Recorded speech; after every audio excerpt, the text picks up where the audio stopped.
Okay, so taking off from where we left off, we were talking about the drag force on a sphere, on a smooth sphere, when it's moving through a viscous fluid. And so this is what we said, the drag force is linearly proportional to the velocity, right? And the coefficient of viscosity necessarily appears in the expression. I'm simply stating this. We haven't derived this. I encourage you to look up Landau-Lifshitz or Kundu or any other popular fluid dynamics book for how this derivation is done. But it's a very important result, and this particular result is graphically represented in this form. We will return to this in a minute. For the time being, I'll simply tell you what this means in one particular way. And so what's on the x-axis is the Reynolds number. Okay, that's not how this is written, mind you. On the x-axis, for instance, you would have the velocity, but that's not how this is plotted. This is the usual way of plotting it. So the Reynolds number is on the x-axis, and on the y-axis is there's this quantity called C sub d, which is called the drag coefficient, and we have not even defined it at the moment, and we will define it in a minute when we start talking about the high Reynolds number law. Although, so as you can see, the Reynolds number goes from something like 1, so it's 1 here, it's 10 here, it's 100 here, and so on and so forth. So we are really, roughly speaking, anything above a Reynolds number of about 20 or 30 or so is considered to be high Reynolds number regime. And by the time, so there's a logarithmic axis, and by the time you go beyond a Reynolds number, you probably cannot see this. This is something like 10 raised to 5. Okay, so by the time you go beyond a Reynolds number as 10 raised to 5, which is really, really high, the character of this graph changes drastically. And so what is being plotted here is what's called the dimensionless drag coefficient, which we have not defined yet, and we will define in a minute, as a function of Reynolds number, and the contents of the Stokes law, this law, are essentially given by this dashed line here, this one, this thing called Stokes, this dashed line. So as you can see, at least from this graph, for low Reynolds number, the predictions of the Stokes law are, and so this solid line is I don't want to say results of an experiment, but this is an idealized depiction of experimental results. Okay, experimental results are of course much messier. You'll have lots of data points, you'll have scatter and so on and so forth. But from a large number of experiments, this is the general behavior. Okay, so for the time being, for the purposes of this particular lecture, you can think of the solid line as being the the experimentally obtained line. And so this is the experimentally observed. The solid line represents the experimentally observed drag coefficient as a function of Reynolds number. And the main thing to note from this graph is that for relatively low Reynolds number, and the dashed line here, this dashed line, the lower dashed line, represents the prediction of the Stokes drag, and so for low Reynolds number, the experimental data confirms pretty well with the Stokes law. Okay, so that's the main thing to take away from this graph, although we haven't quite defined what the C sub d is and why the Stokes law looks like this so we will come to that in a minute. So moving on, so we will now try to see what happens as you transition from low to high Reynolds number, right? So for something like low to moderate Reynolds numbers, say anything from 1 to about 20 or 30. In other words, when viscous forces are still important, remember the Reynolds number is the ratio of the inertial term to the viscous term, right?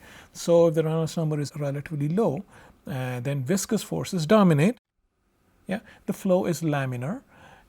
Again, to quote an everyday experience, the flow of honey is generally laminar. If you think of the streamlines in a flow of honey, in a motor oil or some such viscous fluid, they're generally laminar, they're not tangled. And as we said, the drag force is proportional to the velocity, which is what Stokes' law tells you. As the Reynolds number increases, viscous forces become progressively less important in the bulk flow. It's important to note this particular adjective, in the bulk flow. Okay, we're not talking about the boundary layers here. The boundary layer, complicated stuff, and we will touch upon it, but we will not go into any great detail of this particular aspect. Right. So, but again, a Reynolds number increases because the Reynolds number is defined as, it's worth writing this over and over again, right? As this increases, this means when the Reynolds number becomes larger, the importance of the denominator becomes progressively lesser, right? How will it become larger? Well, in many ways, maybe you're increasing the system size, the scale length, but that's not typically how, in everyday situations. If you increase the velocity, the Reynolds number increases, right? And so viscous effects become progressively less important in the bulk flow. Okay, we're not talking about the boundaries. We're not talking about a situation where, for instance, if this is a sphere and this is where the flow gets perturbed, right? This would be kind of the boundary layer, a very thin layer. That's not what we're talking about. By bulk flow, we're really talking about the undisturbed flow, right? So this is what we're talking about when we say bulk flow. Okay, right. So in the bulk, the flow is effectively inviscid. Same thing. We're saying the same thing over and over again in slightly different language.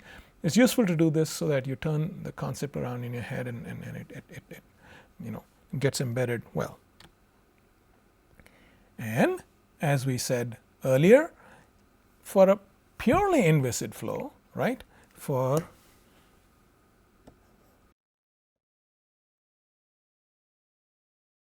purely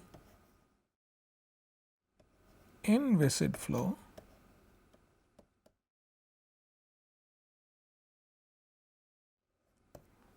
the velocity can be given as a gradient of a scalar potential, right?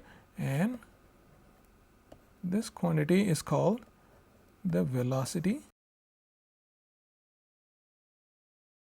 potential. Right? We've seen this. So the flow is effectively inviscid, in other words, potential. You can see this by looking at the Euler equation, which does not include the velocity. You can think of the Euler equation as the Navier-Stokes equation minus the viscous term. That's essentially what it is, right? So the flow is effectively potential far away from the body, okay, in the bulk flow, not near. But remember, and this is in boldface, it's a very important statement, the viscosity is still finite. It's not technically zero, okay, and the full velocity and not just the normal component needs to vanish on the surface of the object. What do I mean by this? Okay, you remember, for a potential flow, in other words, for a strictly inviscid flow, the tangential velocity can slip as much as possible, right? So the boundary conditions for a perfectly inviscid flow, if you want to specify the boundary conditions at the object, right? So you say that the normal velocity, so this would be the object, right? So the normal component of the velocity goes to 0, and maybe, usually you simply stick to that, and then you say that the velocity at infinity is equal to the undisturbed velocity. Okay, you don't specify any more components, any more boundary conditions. You specify only one boundary condition on the surface, and the other boundary condition is at infinity. Okay, you need two boundary conditions because the solution, you need to solve the Laplacian, right? So this is a second order differential equation. You need two boundary conditions. So one of the boundary conditions is typically specified at the boundary, and that would be the normal component of the velocity. You demand that the normal component of the velocity equals to 0, and the other boundary condition is typically specified at infinity, and that is a common sense boundary condition. It simply says that the velocity at infinity is what it would have been in the absence of the object. Because, very far away from the object does not exert much influence on the flow, right? However, you remember, this is technically valid only for a perfectly inviscid situation. And the combination of these two boundary conditions, when applied to the general solution, yields a solution where the flow is allowed to slip infinitely. The tangential component of the flow is allowed to slip infinitely on the surface of the sphere, and this predicts no drag at all, and this is the D'Alembert's paradox, right? But as we know, no flow is perfectly inviscid. Okay, it might well be true that the Reynolds number is large, and therefore viscous terms might be relatively not so important in the bulk flow. But remember, the viscosity is still finite, it's not technically 0, and therefore the full velocity, both, and the boundary conditions for viscous flow are that both the normal component as well as the tangential component vanish on the surface of the object. Okay, and so here right now we're not talking about this situation. Okay, so in other words, what if both the normal and as well as the tangential component the velocity vanish on the surface of the object? This is essentially saying that the flow sticks to the object, which is what one would expect in a viscous situation. This is why you find that dust sticks to the blades of your ceiling fan, right? And that's because the velocity of the air right at the boundary, right where the air comes very close to the blade, it's technically 0. That's why the dust particle actually sticks. And well, there are some other things. I mean, the dust particles are oily, that increases the velocity, so that increases the viscosity. So it's not as if. So there are some other complications there also. Roughly speaking, this is what it is. In a viscous situation, both the components of velocity have to be 0 on the surface of the object. You don't bother about the boundary conditions at infinity, right? So this is what I meant by this statement, right? And which means that if the velocity has to come to a crashing halt right at the surface, the velocity gradient very close to the surface is quite large. The du dy is quite large near the surface, and therefore even if mu is small, as would be the case for a high Reynolds number situation, the viscosity is small, that's why the Reynolds number is high in the bulk flow. But this combination, this is a viscous stress, right? Mu times du dy. Because du dy is large, the combination mu times du dy becomes important. And where is it important? It's important in a thin boundary layer, not in the bulk flow, but in a very thin boundary layer near the object. Okay, and boundary layer theory was investigated extensively by Ludwig Prandtl. Prandtl also, I think it's the students of Prandtl who put together a book on fluid dynamics, a very nice, easy to read book. I would highly recommend this. Presents facts in a very, shall we say, intuitively appealing way. A little advanced, if I may say, but still, the facts are presented in such an intuitive way that it's well worth reading. So with that historical aside, we'll proceed. Right. So when we talk about high Reynolds number flows, in other words, say high velocity flows, for instance, the boundary layer apart, and this is very important, except for the boundary layer, okay, except for the very thin boundary layer around the solid object, the bulk flow is basically potential. Okay, it's basically inviscid. So viscosity is not important in the bulk flow, it's important only in the thin boundary layer around the solid object. Yeah, so the flow is basically potential, in other words, independent of viscosity. This is what saying the same thing. And so, if that's the case, this drag force that we talked about a little while ago, Remember the drag in a low Reynolds number situation, we said that the Stokes law, which gives the drag force, predicts that the drag force is linearly proportional to the velocity, right? And the velocity there was the bulk velocity .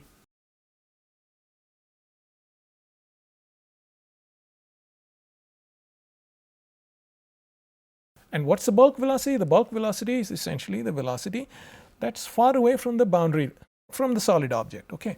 Essentially the undisturbed velocity, right? And so here we are again talking about the drag force, but for a high Reynolds number situation, okay?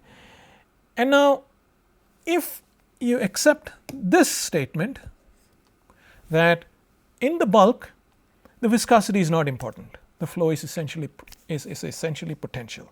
If that's the case, the macroscopic drag, which is essentially the drag felt in the bulk, if you will, there is no way it can depend upon the viscosity, right? It cannot depend upon nu or mu, as the case might be. Nu is simply mu over rho. So it cannot depend on the viscosity, because in the bulk flow the viscosity is unimportant, right? So the statement we're making is that for high Reynolds number flows, the macroscopic drag on a solid object must be independent of the viscosity. Okay, this is exactly diametrically opposite to the Stokes law, where the viscosity appeared. If you remember, there was a mu. Okay, so the drag force was proportional to low Reynolds number. The Stokes law said that the drag force was proportional to mu and to u, right? So the viscosity appeared, and this is just nu times rho, right? The viscosity appeared, but whereas here what we are saying is for high Reynolds number flow, because the bulk flow is effectively inviscid, viscosity is not important, this cannot be the law. In other words, the drag force cannot contain the viscosity. If that's the case, purely from dimensional analysis, there's only one way, and you can try this out, to construct a drag force that is independent of viscosity. Okay, to construct something with the dimensions of force using, something that depends only on the density of the fluid, the dimensions of the object, say some L, if you're considering a sphere, the L would be, say, the radius of the sphere or the diameter of the sphere. It doesn't really matter, it's just a factor of 2, and the bulk velocity, because the bulk undisturbed velocity. So you have to construct a drag force only from these quantities. The viscosity cannot appear, because the bulk flow is essentially inviscid. That's the case, then there's only one way you can construct something with the dimensions of force, the drag force in this particular case, from these three quantities, and that is this way. So this is the high Reynolds number drag law. Okay, and I would say it's very different from Stokes law.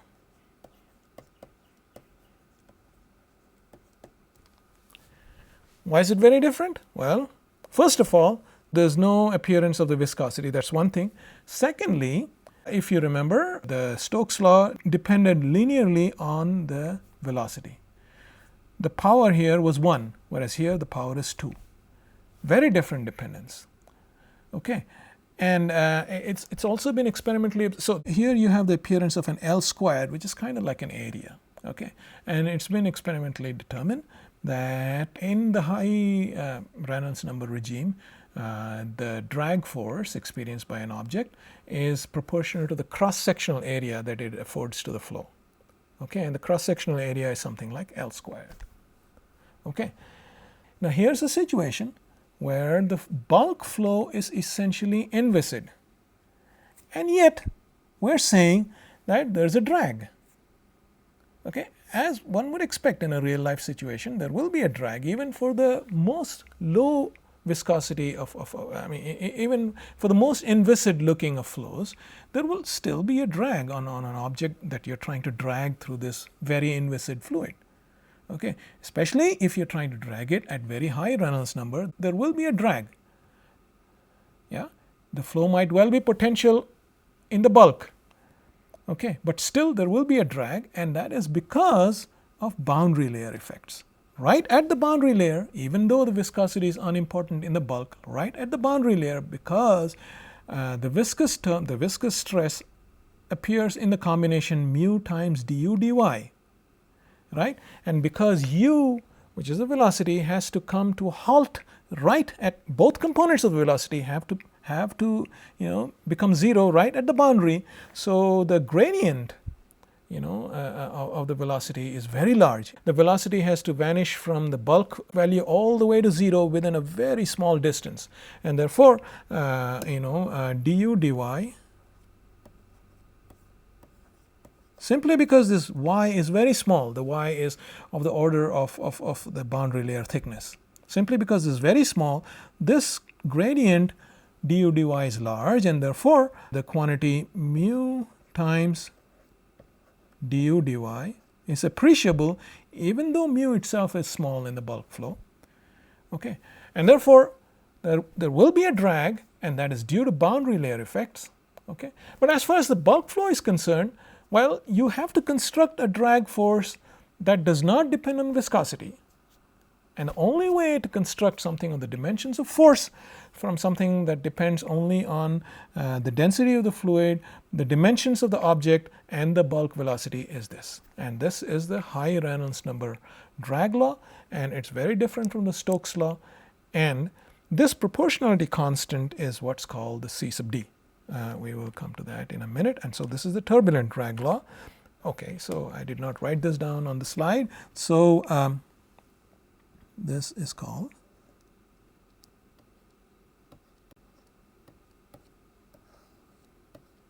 C sub d times rho L squared U squared. And this C sub d is the drag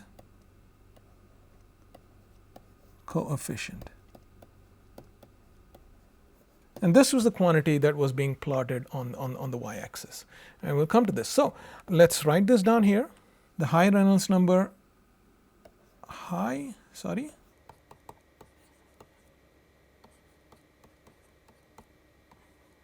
Now remember, I'm not writing a proportionality here anymore. I am writing the equality rho L squared U squared. Just this, right? And low Re, however, we had the Stokes law, and f of d was equal to some 12 times mu, and we had the u here, we had the L here, something like this. Okay, I hope I'm not making a mistake. Please verify this. Right. So now what we're plotting here is the Reynolds number on the very same graph that we saw before. We're plotting the Reynolds number on the x-axis against this dimension, and if you see, the combination of rho L squared and U squared has the dimensions of force. So per force, therefore, necessarily this C sub d has to be a dimensionless constant, and that's what's being plotted on the y-axis. But you might wonder, for low Reynolds number, I thought there was no C sub d, right? There's no real C sub d here, so what's up? What we do is we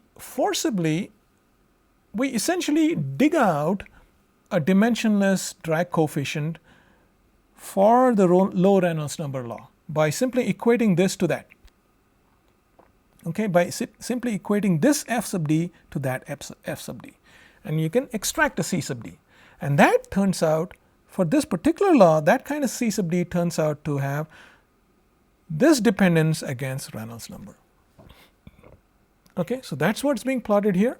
On the y-axis it's C sub d, and on the x-axis it's Reynolds number. Okay, so for low Reynolds number, if you simply equate this to this, that's not saying that the low Reynolds number drag law is the same as the high Reynolds number drag law. No, no, no, no, no. I'm simply trying to extract an equivalent C sub d for low Reynolds number flows. Okay, and that turns out to be this dashed line. This dashed line here. Okay, and the solid line is an idealized version of experimental results, and it's seen to agree very well with the Stokes law. Right now, what happens at relatively high Reynolds number? Say from about, this is about 10 right here. Okay, and this is something like 100. There's 1,000, 10,000, 10 raised to 5, and a million. Okay, so what happens above, say about say 20 or so, something around here? What happens here? You see, the Stokes law is a straight line. There's this dashed line. If I extrapolate it, right, you start seeing deviations of this solid line from the dashed line. I'm not going to talk too much about this Oseen's law. We will, at the moment it's not terribly important for this particular discussion. So, but the main thing is this: the solid line starts to deviate from this dashed line, and the deviation starts at about Reynolds numbers a little larger than 10. Okay, something like 20 or so, right? So, and this particular behavior is given by the high Reynolds number law. If you were to plot C sub d as a function of Reynolds number, and for that I know the Reynolds number contains a nu, right? So if you were to, you cannot do it exclusively from this formula, of course, but if you were to introduce a Reynolds number into this formula by hand, making sure that the formula still remains the same, obviously, then you would be able to figure out how the high Reynolds number law behaves with how the dimensionless drag coefficient for the high Reynolds number law behaves with Reynolds number, right? And this is the experimentally observed curve, and clearly the experimentally observed curve deviates significantly from Stokes law, from the low Reynolds number law, beyond Reynolds numbers of about 20 or so. Okay, so as you can see, the drag kind of flattens out. It doesn't, and at very high Reynolds number, there's a sudden plummeting of the drag, which we will talk about in a minute. Okay, and yeah, so let's go ahead. Yeah, so physically, having talked about this graph for a minute, let's now look at some pretty pictures. Encourage you to look up, say, Google vortex shedding, and you'll find plenty of very appealing movies, and this would be a snapshot from one such movie. With increasing Reynolds numbers, what happens is, so the flow here would be going from left to right, and what happens is there's a formation of vortices in the wake behind the flow. Okay, and this phenomenon is called vortex shedding, and it's believed that it's this phenomenon of shedding vortices that's central to the drag. Okay, and so it's a formation of these vortices that leads to the dissipation of energy, and the dissipation of energy is essentially due to a frictional kind of effect, which is what gives rise to the drag. And so as the Reynolds number of the fluid is increased beyond a certain critical Reynolds number, it's observed that such vortices are shed. And in particular, sometimes what's observed is the vortices start appearing alternately on both sides, and beyond a point there's a certain symmetricity in the appearance of vortices, and these are really very beautiful images. And fluid dynamics has all kinds of computational as well as experimental depictions of fluid flow are really truly very beautiful. I encourage you to Google some of these, vortex shedding in particular, and you will so I encourage you to explore this subject yourself. For the time being, I simply want to emphasize that it's this phenomenon of vortex shedding behind the solid cylinder, behind the object, behind this object, is this phenomenon of vortex shedding that is central to the phenomenon of drag at high Reynolds numbers. Okay, right. Now, going on to very, very high Reynolds numbers, right? So, going on to somewhere around here, going on to this region. Okay, these are Reynolds numbers in excess of 10 raised to 4 or 5 or something like that.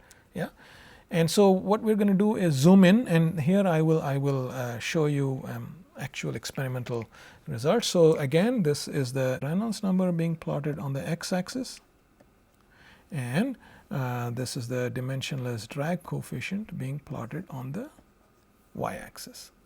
And so this is a logarithmic scale, and so this is something like 10 raised to 4 times 10 raised to 4. This would be something like 4 times 10 raised to 4. Okay, and this would be around 10 raised to 7. So this would be truly fantastically high Reynolds numbers, and these dots that you see are actual experimental results. Okay, so what's this graph telling us? Beyond about something like 4 times 10 raised to 5, there is a sudden plummeting of the drag.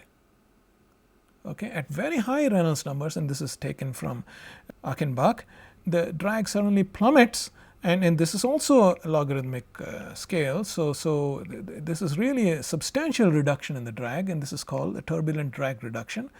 And then there's a gradual increase in the drag beyond this critical Reynolds number. Why does this happen? This is really a rather complicated phenomenon. This is probably because people think that even at sufficiently high Reynolds numbers, at about the kinds of Reynolds numbers where these kinds of things happen, the boundary layer, which is, this very thin layer around here, this would be the boundary layer. The boundary layer is still laminar. Okay, there's no turbulence. In other words, as you can see even from this very rough photograph, very old photograph, the streamlines are relatively laminar. There's no evidence for streamlines becoming tangled. Okay, whereas for super high Reynolds numbers, the boundary layer becomes turbulent. Okay, and the wake here, this becomes narrow, and in a complicated way, this is roughly why the drag force plummets, and this is what's called the drag crisis. Okay, and this is important because so we will return to the other aspects in a minute. So this is important because for instance, for supersonic planes, for supersonic flights, which used to be very popular, I think in the 80s, until it became commercially unviable because they consume too much fuel, and so it suddenly fell out of fashion. But supersonic flights, you go from relatively low Reynolds numbers where the Stokes law is valid to high Reynolds numbers where the turbulent drag law is valid. This kind of law, yeah, is valid. But if you keep increasing the velocity even further between the Stokes law and this law, the behavior of the drag is relatively, there are no drastic changes, especially if you understand it well. You can tune your thrust that you're providing the aircraft, in accordance with this. But at really super high Reynolds numbers, what happens is there's a sudden reduction in drag. So when you're at really high speeds, the drag suddenly plummets, and this is something that you should be very aware of.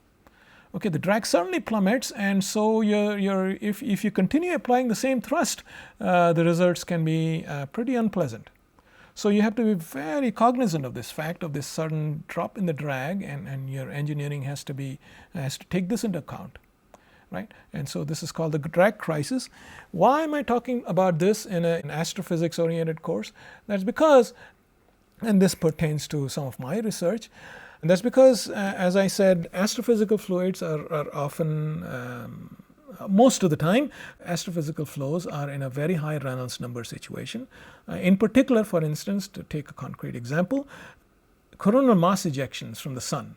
Yeah, when they're traveling through the solar wind, the Reynolds numbers for this situation are supposed to be very, very high, in excess of 1 million. Okay, well in excess of about 1 million, right? And so we are essentially in the super high Reynolds number regime.